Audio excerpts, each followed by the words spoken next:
कारण की सगळ्यांना वाटतं की मी मोठा तू मोठा, या जगात कोणी मोठं नाहीये. तो की मोठा कोणी नाही, समोरच्या माणसाला माणूस म्हणणारा मोठा, आणि समोरच्या माणसाला माणूस की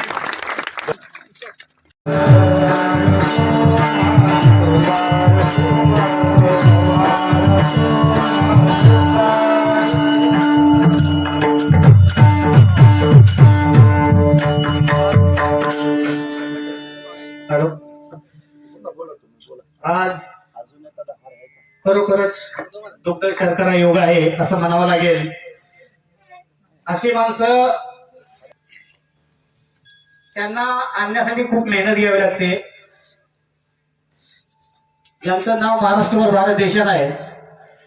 जे महाराष्ट्र, गुजरात, गोवा, कर्नाटक, आंध्र, हरियाणा म्हणजे राज्यच राहिलं नाही शिल्लक कुस्ती करायचं त्यांच्या हातून.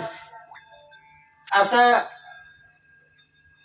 व्यक्तिमत्व, असे पैलवान आपल्या गावचे सुपुत्र श्री किसन गुलाब शेळके हे. आणि त्या कुस्त्याचा जरा मलाच प्रॉब्लेम होता. आणि दुसरं ज्याने GTV वरती कीर्तन केले बघा.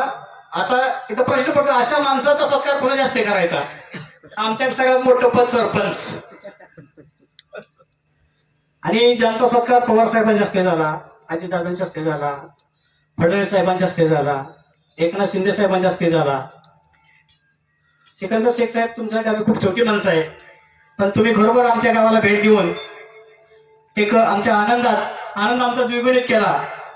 तुमचा सत्कार किमान GTV वरती ज्यांचे कीर्तन झाले म्हणजे जरा जोडी चांगली वाटली. आज महाराज बोराडे महाराज असते सिकंदर शेख साहेबांचा, पैलवान सिकंदर शेख यांचा सन्मान होतोय. फुलवाडी ग्रामस्थांच्या जरा जोरदार टाळ्या त्यांना सन्मानित करायचा आहे.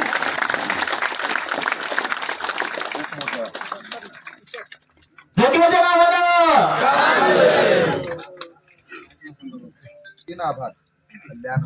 त्याच्यानंतर ज्यांनी स्वतःच्या कर्तृत्वाने आणि मेहनतीनं हा पोरगा आज महाराष्ट्र पोलीस मध्ये दाखल झालाय. गावचा अभिमान आहे. गावचा अभिमान नाही ना, पोलीस भरपूर आहेत. PSI API पर्यंत आहे. गाव तसं अधिकाऱ्यात आपला मान तालुका पुढे आहे. ज्यांचे सन्मान बोराडे महाराजांच्या हस्ते होत आहे. माझा नमस्कार. आता माझी ओळख सांगायची तर काय गरज नाही, आता सगळ्यांनी सांगितली आहे आणि तुम्ही पण मला ओळखता सगळेजण. तर ज्योतिर्लिंगच्या यात्रेच्या उत्सवानिमित्त सगळ्यांना तुम्हाला हार्दिक शुभेच्छा. आणि कुकडेवाडी आणि कुकुडवाड हे दोन्ही एकाच, मला आता माहित नव्हतं की, मला वाटलं की किशन भाऊच्याच गावाला मी कुस्तीला चाललोय काय, गाव आहे. आणि दोन्ही बी एकच गाव आहे. मला हे आता कळलेलं आहे, कुकडेवाडी आणि कुकुडवाड. मग मी बी ते एक डोक्यात हे झालं मला की वेगवेगळं कसं असू शकतं. बरं असू दे, ते काय विषय नाही. तर आपण सर्वांनी मला इथं बोलवलं आणि मी जेव्हा मला कळल्यावर मी किशन भाऊला सांगितलं लगेच आपण ज्योतिर्लिंगचा आशीर्वाद घ्यायला जाऊया. तर इथं आल्यावर मला कळलं की ते पारायण चालू आहे. तर मी म्हणलं की नक्कीच आपण 5 मिनिटं जाऊन बसूया म्हणलं. मी पण कधी गेलेलो नाही, मला तालमीनं कधी जायला वेळ भेटलेला नाही.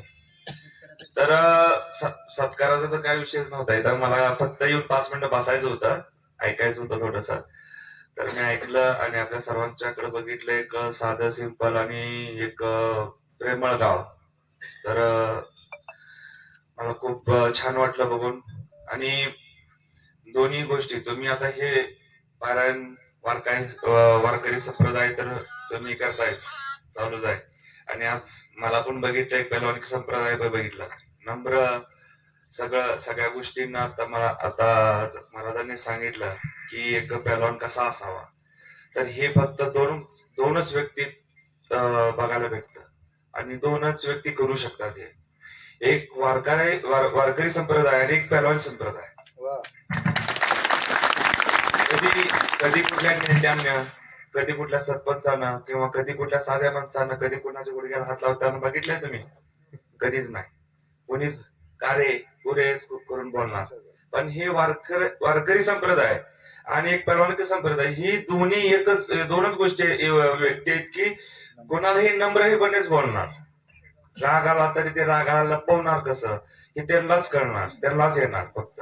आणि प्रत्येकाच्या पायाला हात लावून फक्त ह्या दोन्हीच व्यक्तींना येणार, दुसरं कोणाला येत नाही किंवा करूही शकत नाही. कारण की सगळ्यांना वाटतं की मी मोठा तू मोठा, या जगात कोणीही मोठं नाहीये.